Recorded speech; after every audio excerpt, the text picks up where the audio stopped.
Hi there, I'm Elizabeth Rasnick from Georgia Southern University. I'm in the IT department, and so everything I'm talking about is coming from our IT department perspective.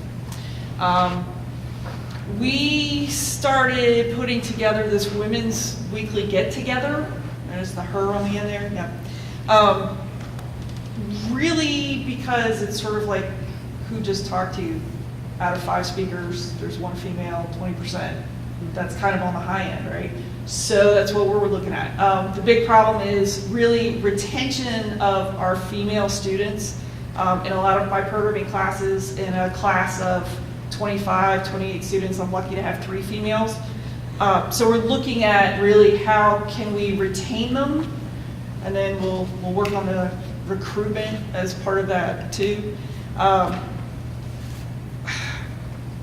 Really, it kind of comes from a cultural balance thing.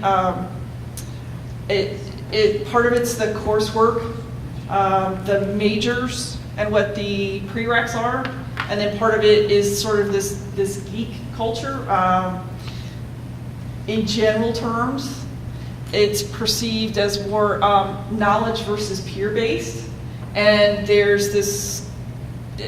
Women tend to work better in a communal environment than they do in a competitive environment, and programming is typically very competitive, right? So that's part of what we're trying to work with. We had this idea of having a space where female students could come in and help each other out with homework assignments, advice on what order to take their classes in, when to set up their internship, where to go for a good one, and it actually turned into a really nice environment. And they started to become protective of it over time too. It was just in one of our computer labs on a Friday morning, so it wasn't a particularly warm and friendly physical space, but it took on that persona for that period of time. And it got to where the girls would sort of kick the boys out if they tried to come into the lab. We had a coffee cart, so this was part of the draw, was come in on Friday mornings. For it was 2 hours, just 9 to 11. We had coffee. The cart was donated. We had an extra Keurig sitting around in the department. A couple of us just sort of went down to Big Lots and bought a bunch of coffee supplies. Doughnuts were the huge draw. What's really funny is nobody wanted to take the last donut. So it became interesting. They would come in, some people would come in, breeze by while they were actually working on campus. They would breeze by just to say hello, grab a donut, find out who was there. The environment got to where we had students from other departments showing up just because it was kind of a nice place to hang out and unwind and share information about classes. We had math majors coming in. And like I said, this was all based in the IT department. So they're coming from a whole different college, but they heard about what the environment was like. They were coming in for calculus tutoring. And we had people there that were happy to do it. We had new faculty who were getting IT help for their accounts from some of the students that worked with our IT services department. So it turned into a really nicely balanced space. So students from other programs, I mentioned that, it was always some kind of STEM assignment. Peer tutoring kind of developed organically.